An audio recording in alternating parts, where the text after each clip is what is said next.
So for the interest of time, we will get started. Again, thanks for jumping on today. I'll kind of do a little bit of an overview first, since I know the webinar function is newer for at least our fraternity and sorority life events being put on. So with the functions that we kind of have, there is the chat feature. If you need to chat our panelists directly, you can do that. I will be monitoring the chat during that time frame, so you can feel free to send a chat to me if you have a question in that kind of way, if it's not related to something. If you want to pose a question to our panelists, there is the Q&A function. So clicking on that function will allow you to submit a question. Some of them will be answered live. Some of them might be answered directly in that Q&A function. So it can be helpful to have that up. And as with any of our fraternity and sorority life critical conversations, we will be utilizing a check out ticket, but I also monitor the attendance report at the end to see how long people were in attendance for the event. But knowing that for attendance purposes, we will be utilizing the check out feature for the event itself. So I think that is everything that I have on my end. I will turn the show over to our two speakers. So today we have with us Vicky Nucci from the Wellness Resource Center, and Dr. Krystal Allen from the Office of Student Conduct and Community Standards. So we're excited to kind of hear a little bit of a conversational piece from them, as well as have some of that question and answer portion. So I will turn the show over to them.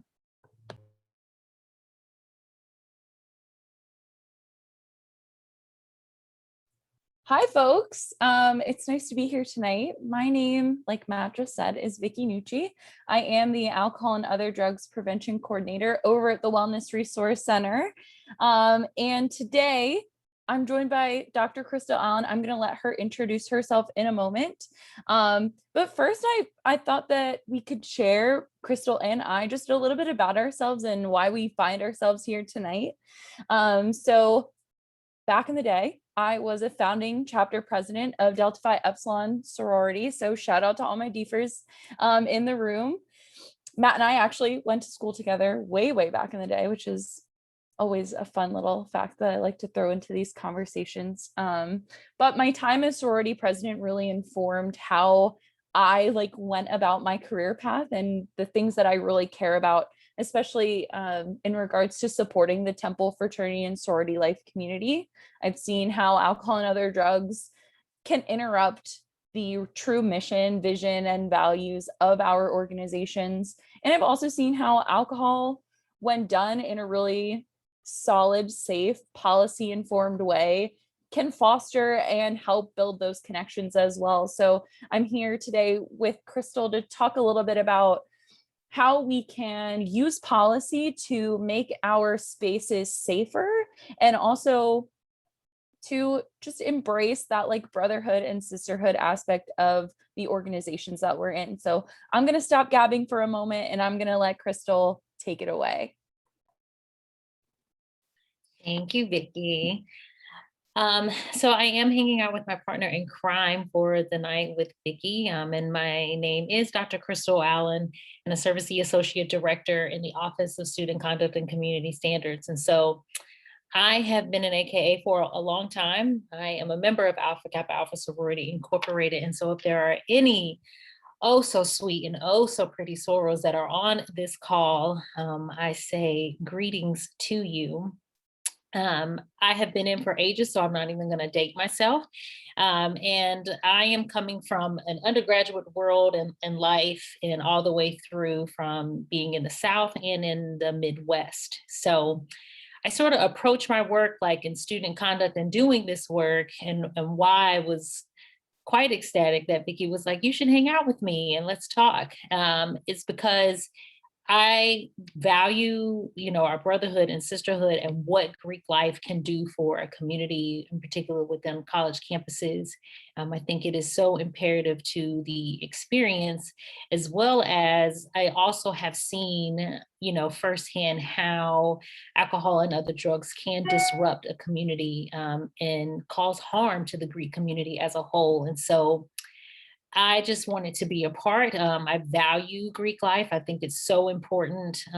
It's special to me. And so when I have the opportunity to come before FSL and have the opportunity to have a conversation, I always welcome it. And so that's what we are sort of talking about tonight, of really wanting to just have an informal, if you will, conversation. Vicky and I were thinking of sort of treating it like a podcast where you see us just conversating, because we do want to be open and honest with you. And I also will share this. We recognize like what our roles are. And in particular with me, like I'm in student conduct. And so the idea of like, okay, this is a person, if something happens, could I be going to see them and potentially having some accountability actions? And so I am here, we are here really to be of support and to be of resources and to answer those questions. And so this is a safe space. We don't have Matt like, hey, if a question comes in that's odd, document that name so we can try to find them and follow up and try to sort that out. Like, that's not what we're here for. We just really want to have an open and honest conversation and answer any questions that you have. So if you do have questions as we go along, please feel free to put those in the chat or in the Q&A, because we do want to hear from you. We want it to be as engaging as possible.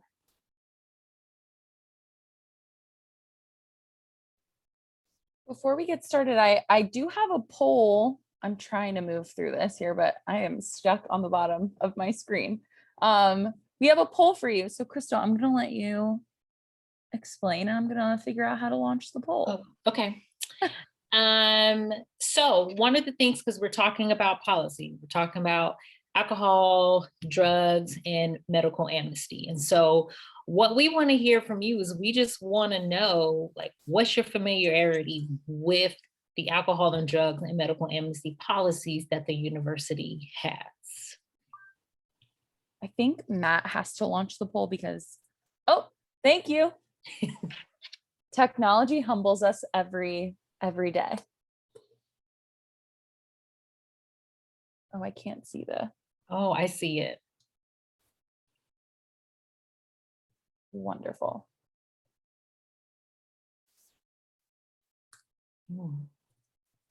Almost there.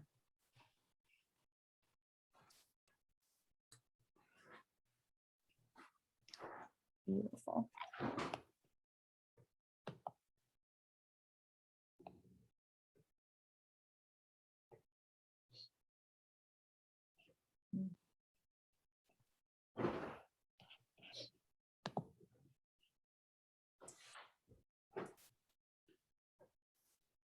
So we're probably going to end the poll in like 10 more seconds. Awesome.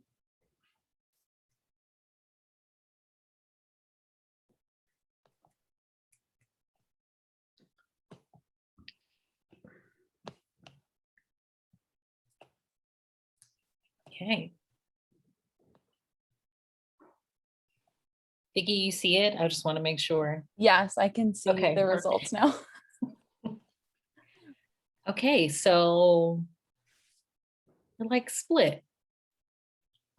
But about 31% familiar with at least two of the policies. Okay. Yeah. And Yeah. it's not bad at all. I feel like when I was an undergrad, these are things that like I heard floating around of like the alcohol policy, and it was like, don't do it, or like the drug policy, don't do it. And these are things we hear often, and also to kind of frame the conversation even further of why we're here, we want to explain why we have these policies, right? They're not just things that Krystal and I made up because we hate fun and we hate all the joy that comes with life. We want to talk about why these policies are here to like really protect folks, but also to make sure that people are having a safe experience while they're here with us at Temple, because our job as administrators at the end of the day is to make sure that you all are as taken care of as possible, and so that you all are set up in really great ways to make these really difficult and complicated decisions. So I'm going to move us through. And for our folks who aren't familiar with the policy tonight, you're in for a treat.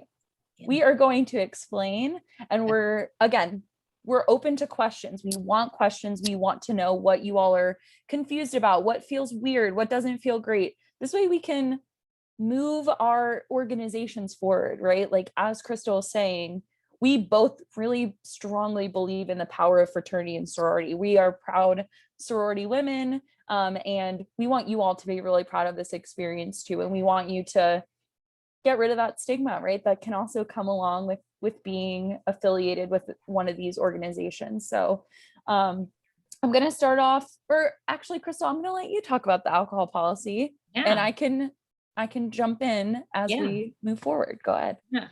So you would almost hear us say, like in the most simplest forms, because I will not discredit your intelligence by reading the slide to you, but you would hear in the simplest forms what we would say to you, students that are under the age of 21, that you cannot consume alcohol, you cannot have open container, point blank, period.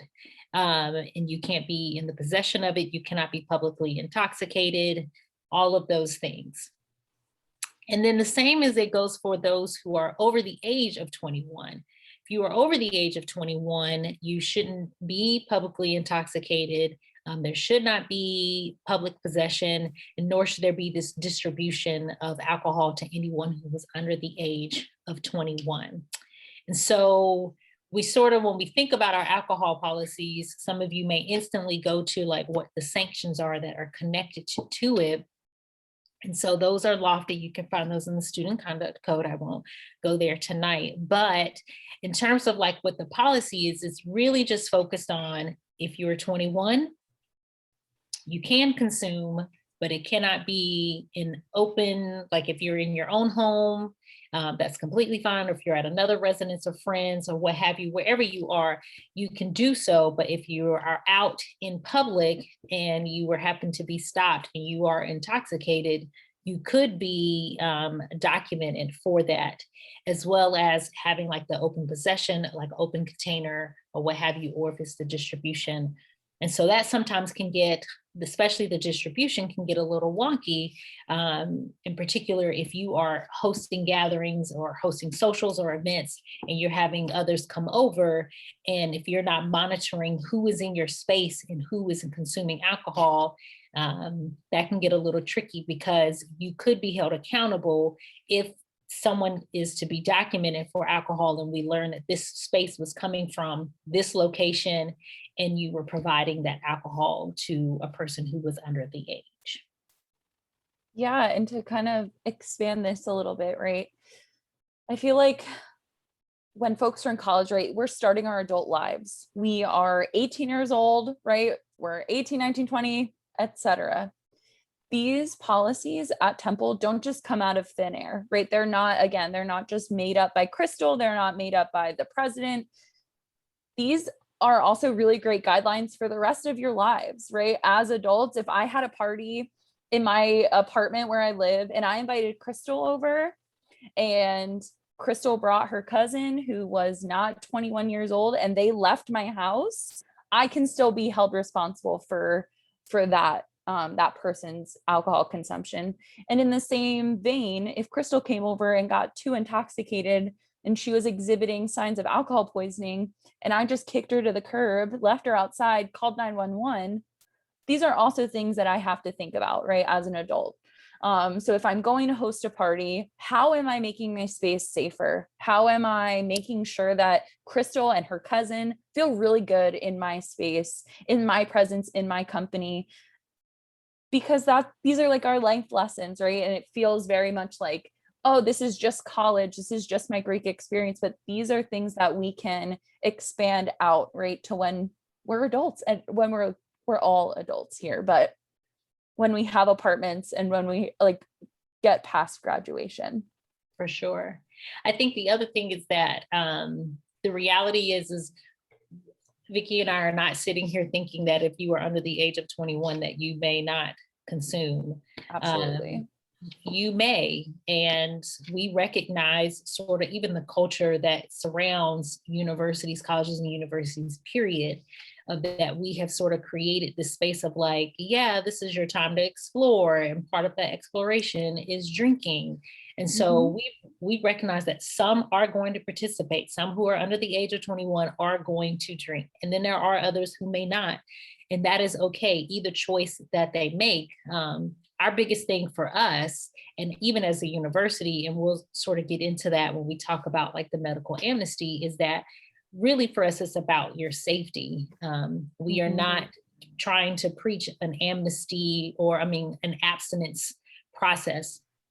We recognize that it is going to happen. We also recognize that someone may go a little overboard. And so we're going to talk about that. But our big thing is, like, Vicky said, is how do you create a space that is safe? One, and then if you are able to, how can you make sure that when you are doing socials or events, that you have multiple individuals who can be helping to monitor to ensure that perhaps that you're not serving unintentionally to those who are underage. And so who do you have checking IDs? Who do you have sort of being like sober monitors? So if we've got a social or a party of 100 plus folks, one person being a sober monitor is probably not going to be enough. And so what does that look like? And trying to think from a place of how do I create a sisterhood or a brotherhood where I feel safe, even amongst other Greeks, or if I am a non-Greek and I am coming to this, that I feel like this Greek community also cares about us as owls as a whole. Yeah, I love that part about care, Krystal, of like, we want people to feel good in our spaces, right? We want our brothers and our sisters to feel good when they're with us. And a lot of that can come from, right, like that party atmosphere, but most of it comes from who we are as people and seeking that deeper connection and seeking those opportunities for folks to, be brothers and be sisters, right? Like, we throw around this word brother, sister. I have a biological brother who I love more than anything in this world, and I would never want anything bad to happen to him. And I take that responsibility as his sister very seriously. And when I signed up for a sorority, that's how I looked at all of the women that I was with, right? And of course it's difficult, right? You're not going to love all of them, but you at least need to have that respect for one another. And I think a beautiful way to show that respect is getting something to eat before going out, making sure that folks have like a sober friend to walk them home, or whatever those safety precautions you're taking. Those are the best ways that we can enact care and enact respect for one another. I also we have a question. We have our first question from our live studio audience. Woo! So exciting. Anonymous attendee asked, do the majority of the policies that are distributed through Temple, are they similar to other colleges? That's a great question. Yeah, thanks, anonymous attendee. Do you want to tackle? You want me to tackle? What do you feel? I mean, from what I know, these policies are really no different from any university, at least that I've been to, because they're also informed by the law. Right. Right. Mm-hmm. Which is, it's illegal to drink under the age of 21 in the United States of America. But you might know something I don't, Krystal. No, right here. As always. Awesome. Cool. We're going to come back to alcohol. We're going to come back to a lot of these things. So keep those questions coming. We're going to move on next to Temple's cannabis and other drugs policy. So cannabis, it's interesting, right? As it becomes legal, as it becomes decriminalized, there can be a lot of questions around what that might mean for us as individuals.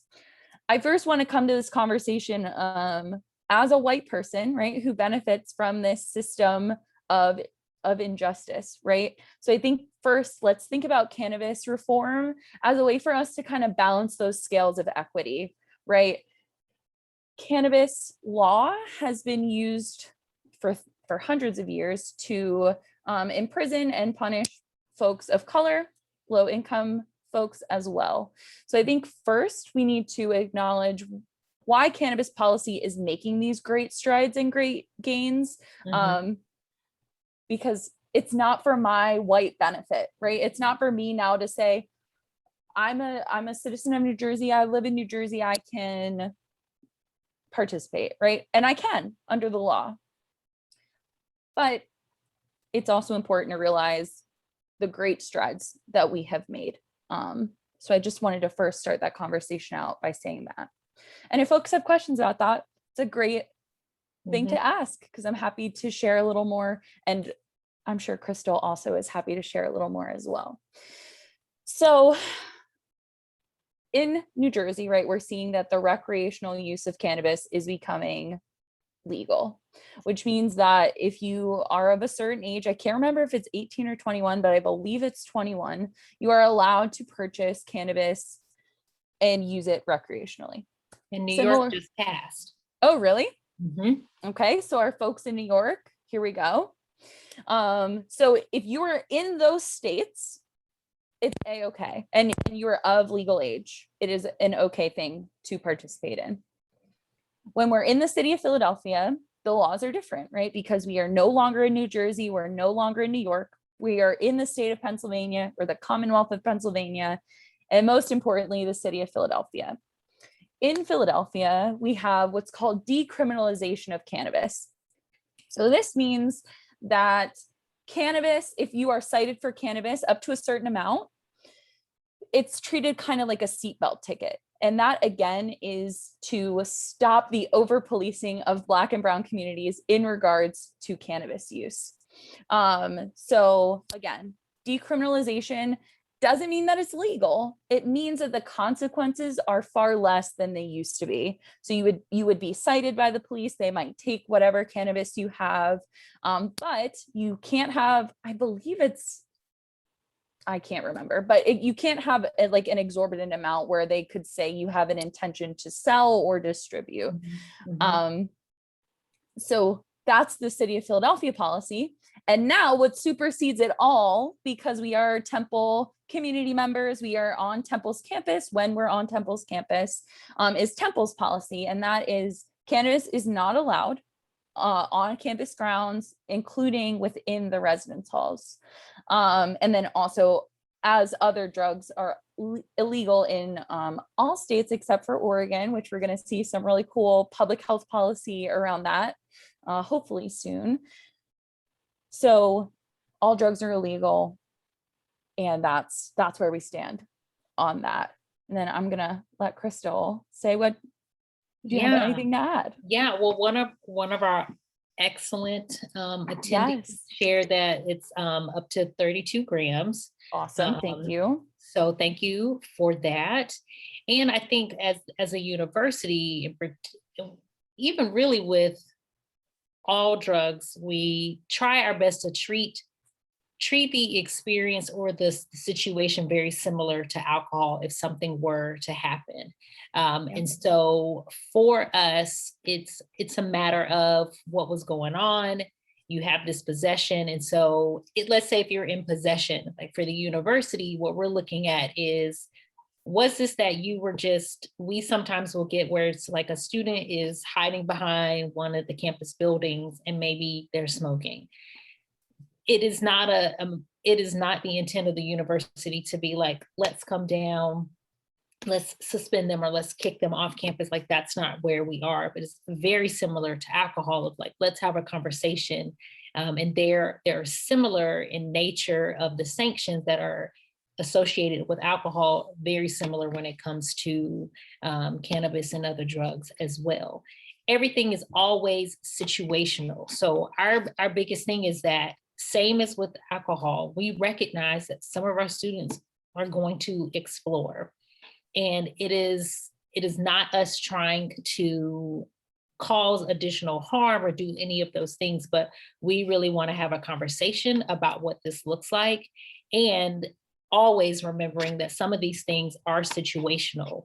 And so one person may have, like, I was behind a building and I was smoking, compared to someone who may have been trying to sell. two different type of situations when you're coming into the office. Both still want to be treated from an educational perspective. Outcomes could look a little bit different. But even if you have a prescribed medication, so like my doctor has said that I can, issue or use marijuana or cannabis for like health reasons. If you live in the residence hall, you cannot do so. And so that would have to be where you're having to, if that's something that you are going to be needing, you may have to think about living somewhere else that is not on campus. But within the residence halls, that is what we have at this moment. And so it's going to be curious to see, like, as laws change and shift, because a lot of our policies are based on laws that we have. So it'll be curious to see how the institution may shift or how the code may shift, contingent upon what happens with the law and where we go. Yeah. And I think just to add to the conversation, there's a lot we don't know about cannabis and the developing brain. So, our brains are technically in development until the age of 25.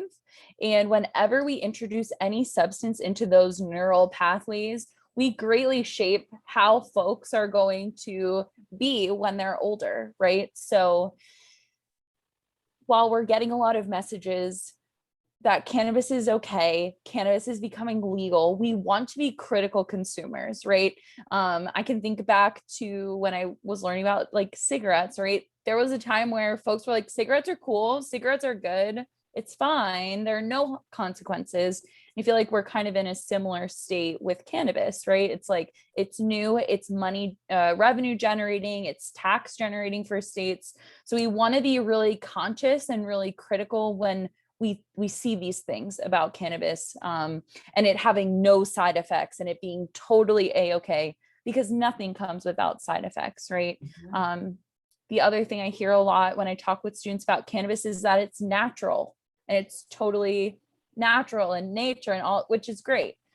A lot of things are natural, right? When we get to the root of it, too much of anything is bad. So that's just something I want us to consider, right? At the end of the day, if there's money behind it, we're going to get certain messages about it that are going to drive us to buy. So yeah, that's my 2 cents on that. We feel good to move on to medical amnesty, Krystal? Yeah, I've got a thought, but I'm going to tie it over when we chat with medical amnesty. Okay, great. I'm going to let you take it away. Okay. Let's go over to the next slide. Go ahead. So our medical amnesty, it's almost the policy that we know, slightly don't know. How does this work individually? How does it work organizationally? That's always sort of some of the complications with it. And so medical amnesty this is the university saying, listen, we know things are going to happen. And what we would rather have is, we don't want you all to be so concerned with getting in trouble that you do not help a person. And that is help someone or even help yourself. Like, that is not what we're trying to do. And so if you as a student, if you call for help for yourself or for a friend, and this is based on alcohol and or drug use, you're not going to face disciplinary consequences. And so sort of trying to like outline what this would look like. So I'm going to utilize Vicky. So Vicky has gone over to a friend's place, had a little too much. And sometimes we do see this where it's a combo. So Vicky's had a bit of a combo of both of alcohol and drug use, right? And so friends are concerned, friends call, they call for TUPD, and that's when you calling for medical amnesty, you would call the 215-204-1234. First responders come, they transport Vicky, and then Vicky has to come to our office. One of the biggest things sometimes that happens is that students will say when the responder got there, Vicky's friends are telling the responders, it's medical amnesty, it's medical amnesty. The Office of Student Conduct, we will make the decision on whether or not it's medical amnesty. So a charge letter goes out over to Vicky. And we tell Vicky, this is the situation we have heard from the police. Police have told us this. We want you to come in, have a conversation. Vicky comes in, we're talking with Vicky. Vicky tells us what happened. We learned that a friend had called on her behalf. And so we're like, okay, based on what we've got, this is going to be medical amnesty. And so we're not going to notify your family. We're not going to have you responsible for the $250 fine that is associated had you been charged and found responsible for alcohol. We're not going to do that. This isn't even going to per se show up as a judicial record for you. And so there is no per se consequence as it relates to those pieces. But what we are going to require is that you do participate in the educational sanctions. Reason being is because at the end of the day, we still had a situation where Vicky had consumed and almost that could have, depending on if her friends had not helped her, where it could have, the situation could have been more dire than what it was. And so we want to still have a conversation because we want to make sure you're good. We want to make sure you're understanding about alcohol and drug usage. And so we are going to do the educational sanctions. So there is going to be like the alcohol EDU, and there is going to be like choices, and depending on the situation, basics, like those educational sanctions are still going to occur. That's because as a university, we care and we want you to learn from the experience. We're just not going to have the other things that would stay with you, whereas you don't have a judicial record. And so the thing about medical amnesty and what's really important is that you or your friend have to initiate it. It's not a matter of, let's say Vicky had gone over to this party, she comes out of the party, she's stumbling along, you know, on Cecil B, and she's stopped by TUPD. That's not going to be a medical amnesty, because who stopped her is a TUPD, and they're functioning in their role, which is then also associated as a university official. But a friend had called on her behalf, or let's say Vicky was walking out and she's like, I am not feeling hot, but she has the wherewithal to call TUPD and ask for help for herself. That would be considered the medical amnesty. So anytime a university official is having to call on your behalf or to address the situation with you, it's not going to be a medical amnesty. We're still going to make sure you get the help and the care that you need, but it's not going to be associated as a medical amnesty. So I feel like I've been like going. So Vicky, I'm going to let you chat if you've got something that you want to add there. Yeah, I think what trips a lot of students up, and we just had a question about like what wouldn't be covered under medical amnesty, which you beautifully covered, Krystal. But I think this idea of like you need to enact medical amnesty, right? It's not a passive thing that happens to you. It's something you need to seek out. So if somebody like TUPD, if an RA, if building security finds you passed out in a bathroom or stumbling and fumbling down a hallway, and they call, medical amnesty wouldn't necessarily be granted there, right? Medical amnesty is for, it's to protect students who are acting in a way of care for other folks, not necessarily for those who are, you know, and it's not that we don't care about those folks either, we do. That's why we give them those educational sanctions. I am in charge of the educational sanctions, and I can say it's a fun time. I mean, it's not fun, but it's as fun as it can be. We try to keep it light. We try to keep it cash. You know how I do. So yeah, that's what we really want to, again, come from this place of care, even for us as university officials. And that's why we have these sanctions. And I also wanted to kind of hone in on what Krystal said in the very beginning, where we mostly find folks who either present with alcohol poisoning or a drug overdose when they're mixing substances. So it's not super likely that it's not very likely that folks will just present with one thing, or if they do and it's alcohol poisoning, they most likely have not eaten that day. And I will say that's my number one given piece of advice for folks is get food in your body before you go out, even if it's a handful of pretzels, right? That's better than absolutely nothing. And also thinking about people who thinking as people who host parties, it can be really great to just, and I know that like we're in COVID times now, so throwing parties is not the best practice, but when we get out of the COVID times, Yes. back to the normal times, where we can party safely and party with our friends, have a bowl of pretzels out. Like, go to Costco, buy a giant bag of goldfish, and just have it to give out to people. It is the best way to be able to control your blood alcohol content besides not drinking or drinking slowly. So yeah, that's something that's really important that I just want to share as like my most given piece of advice. Eat a full meal beforehand and don't mix substances. And if you do mix substances, try not to go to one way or the other, you know? Yeah. I think the other thing, like we have chatted about this before, Vicky, is sometimes we forget, and this is particularly with alcohol, sometimes we forget that alcohol is a type of drug. Oh, 100%. You know, we separate it, but it is a drug and it does alter what is going on with your body. Yeah.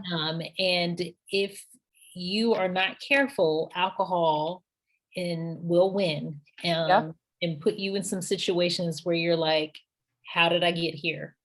And so we always, like, if you look on like on our websites, if we talk about medical amnesty, we go into deeper detail of like, what are some of the signs or things that you see? And so that's something we will want you to be paying attention to, and being careful, and also being okay with speaking to yourself. Yeah.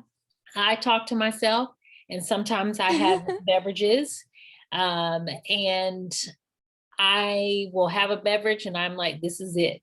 This is it. Last one, friend. Because one more and you're done for, and that's not sexy. So I'm gonna need you. This is it. This is your last one. And so, and to be okay with that, and to take ownership that this is your body and you are in control of your body. And so if you have a friend that's like, no, you can have like one more, like they will be fine if you do not, and you are going to be more than fine if you do not too. So recognizing your body and paying attention to that is imperative, because that can also, if not, like if you're not being careful and if you have not ate, you can be in a situation where you could be transported to the hospital, or really sick the next day. And so we really want to make sure that those are things that you are thinking about, whether that's just within your organization. So sometimes we don't host parties that are just for everybody. Sometimes it's just for our particular sorority or fraternity, or organization. And so thinking about that as well. The other thing that we have seen, and so I just want to like talk about it, is, you know, when we think organizationally, and this is coming from student conduct, there is no organizational medical amnesty. And so that sort of like causes people to pause or be like, oh no, what does that mean? And so for us, when we talk about like that medical amnesty of an organization, you putting a student out on a stoop and then you shut your door and you have called and you've left them outside, we are going to then hold an organization accountable for that, because that's not showing any type of care for that person. Really what that's showing is I'm more concerned that my party can continue. And so if you've got a situation where a student or your attendee has done the most, and it is now where you're going to have to call to get them some assistance, you may have to chalk it up that this party is about to come to a close once TUPD arrives. But you would rather that, and that once that comes into our office, that this organization had this social. They had their social, they had their sober monitors that were walking around. they identified this person that they saw. They immediately called for TUPD to come and to help the student. When the officers arrived on the scene, they helped the officers make contact with the person. They've shut the party down. Boom. We're not going to be trying to be like, let's get this organization. It is going to be like, okay, so we've had this situation. Let's try to look at the situation as a whole, and then we can work from there. But it's not, our first intent is not going to be, let's get them. It is, did they help the student? Did they do their best in trying to help the student in a way that was safe and that was conducive to what we would feel? That student's probably going to receive medical amnesty. We may not be in touch with you if it has been done correctly. So you may see that as an organizational medical amnesty, but our intent is not to come after you as an organization. Typically what happens with our organizations where they are then being seen by us is if we have a situation where there was no, like your risk management for that social was not handled. So there were no sober monitors. There were no people making sure individuals who were under the age of 21 were not consuming. There was no checking of IDs. There was no, we saw this student and we put them outside of our party and shut the door and kept it moving. Like that ethic of care is what we are looking at, and what lands sometimes our organizations in our office in having to speak to those things. So I feel like I'm going to stop yapping. No, I think that's really important, because it can, from the outside, seem like we did everything that we could, right?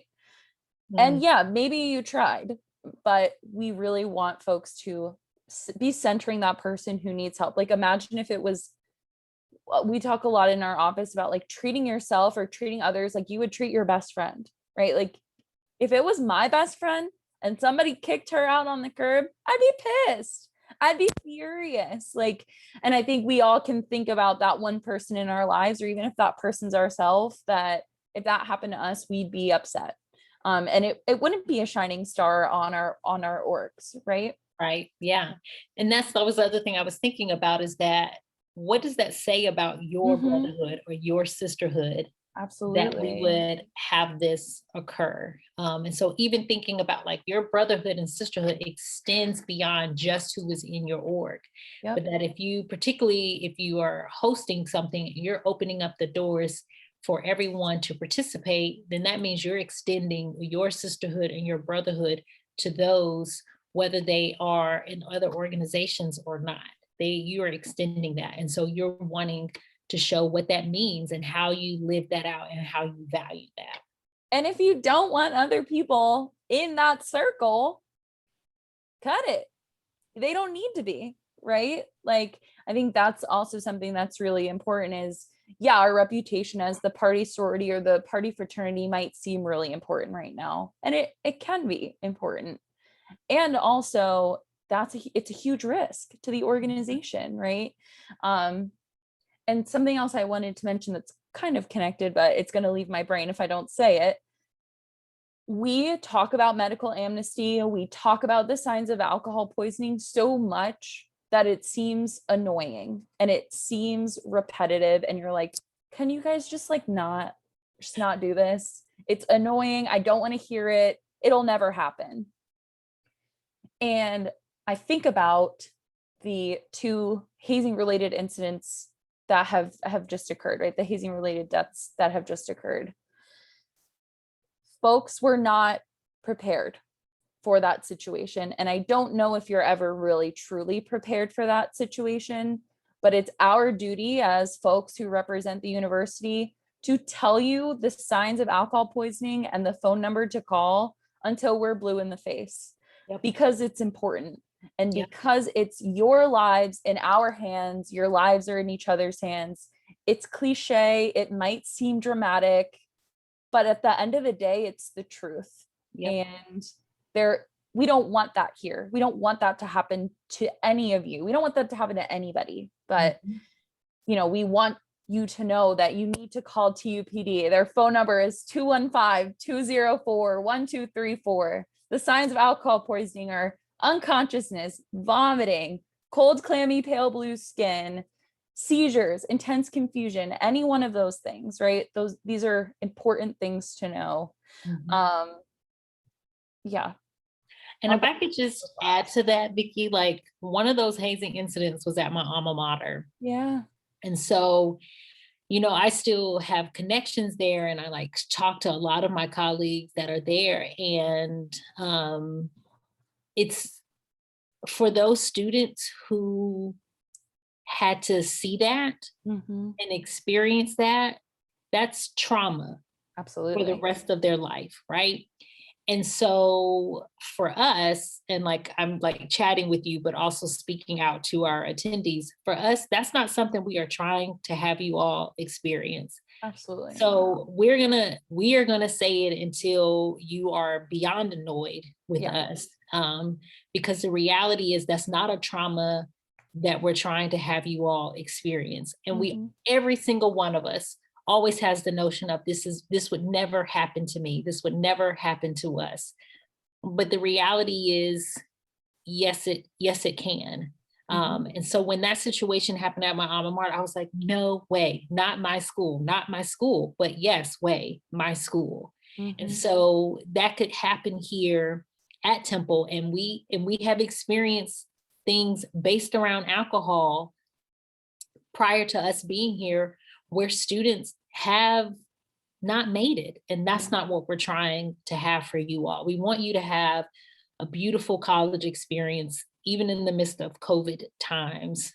We still want you to have an awesome college experience that is meaningful to you. And what we're also not trying to have is that being a part of your experience.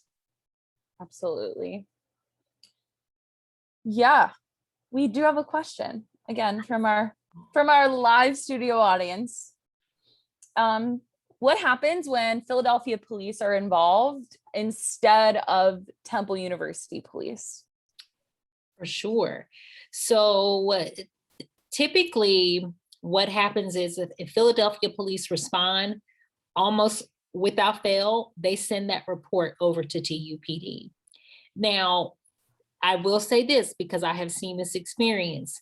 They may not necessarily respond in the way that TUPD responds because TUPD is trained to be in relationship with you all as college students. Mhm. And Philadelphia police, not that they don't know that, not saying that they're not trained, but that's not the approach that they are going to be taking. So depending on the situation, but if they do respond, they most likely, for the most part, in route to respond, they also do contact TUPD. And so typically what happens is both end up responding at the same time.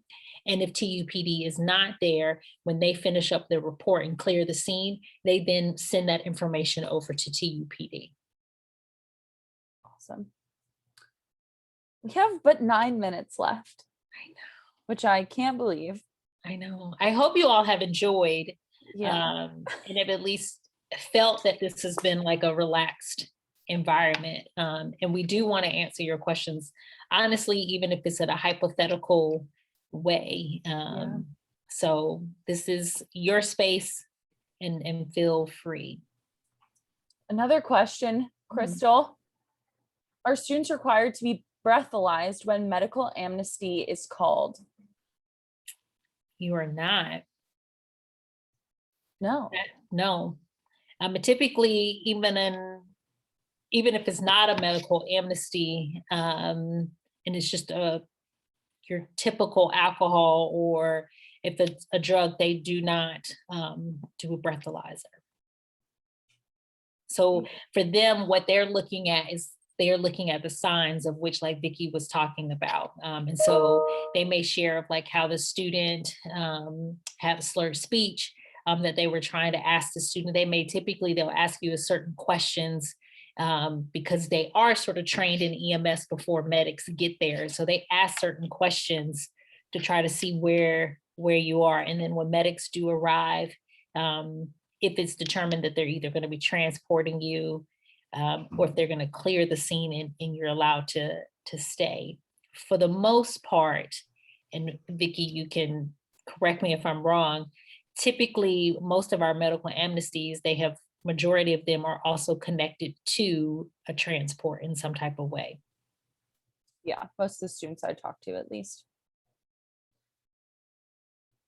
I also wanted to offer that Krystal and I are happy to consult, like in any capacity. If you are, there's like a pre-party planning that needs to happen, or if you have questions about what your fraternity or sorority is doing, send us an email, like call us on the phone during business hours. We're happy to help in that way. We want to build a relationship with you that's not just when you're in trouble or when you like need some kind of alcohol education.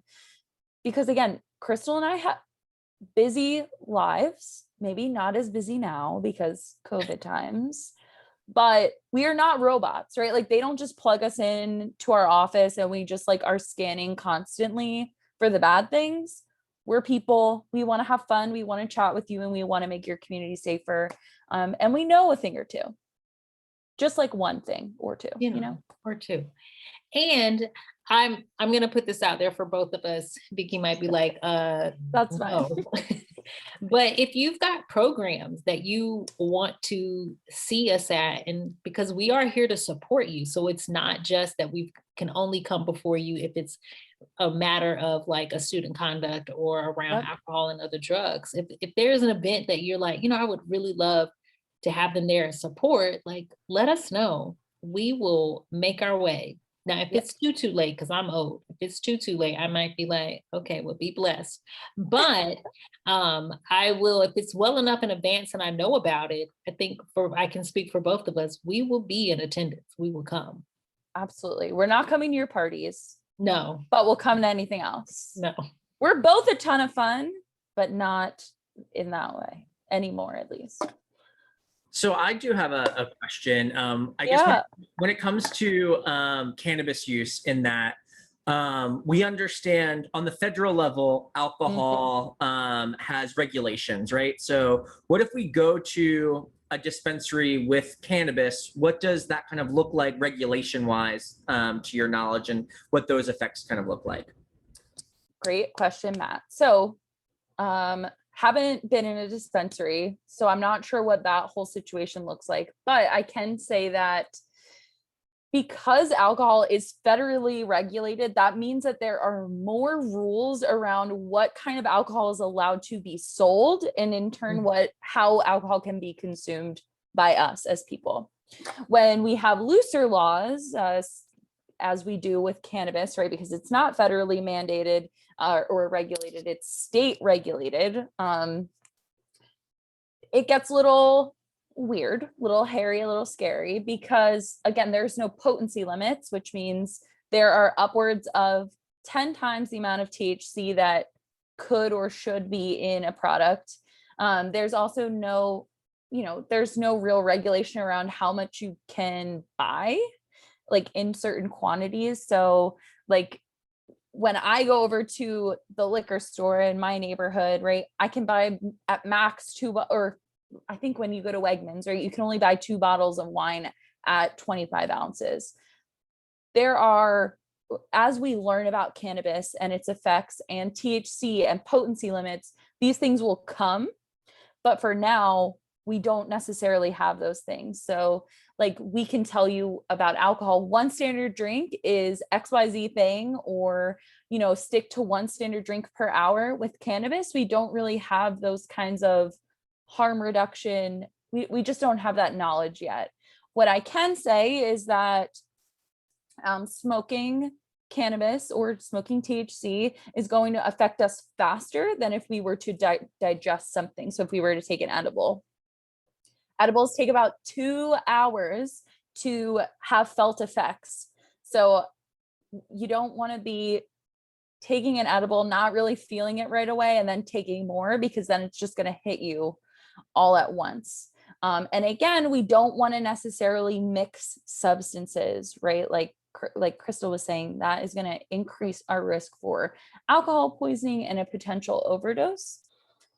The other thing I'll say about that, and then this is my last thing, I think, is that there's this misconception that folks can't overdose on cannabis.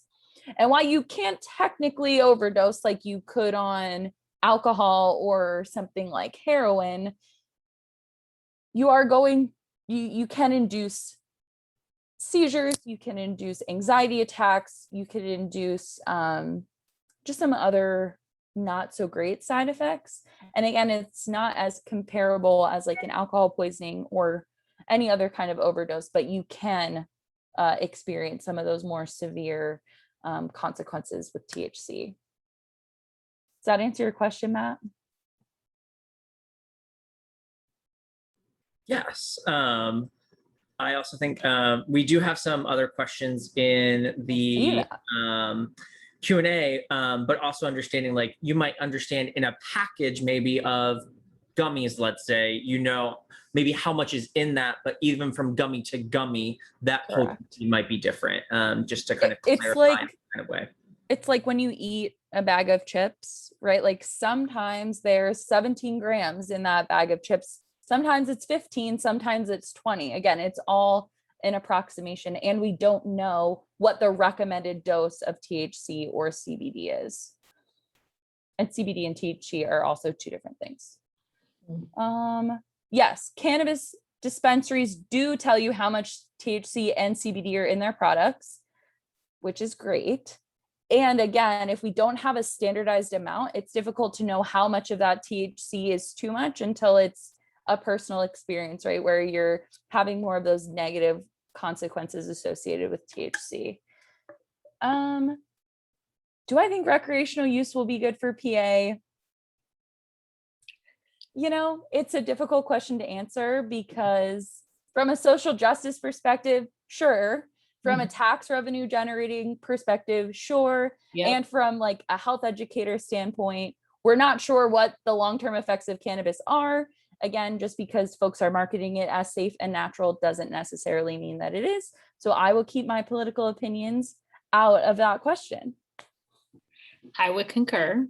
My thought is if it's going to be helping to keep Black and brown bodies out of jail and out of prison, I am okay with it. But medically, all those other pieces, I don't know. But from that angle, I would say I would be okay with it. Yeah. Awesome. Well, I thank you both for joining us for this conversation tonight. I do think that it helped us to really reframe the conversation and allow us to ensure that we at least know the resources and the policies and the faces behind the policies too. Not necessarily that any of us wrote any of these, but we are the ones that you might have a conversation with when we are talking about them. So I thank you all for joining us tonight. I have just put in the chat the checkout link, so that way our participants can fill that out. But I thank you all for joining us tonight. And if you have any other questions or concerns, you can feel free to reach out. But thank you, Vicky and Krystal, for joining us. Thank you. We appreciate Thanks for having us. Yeah.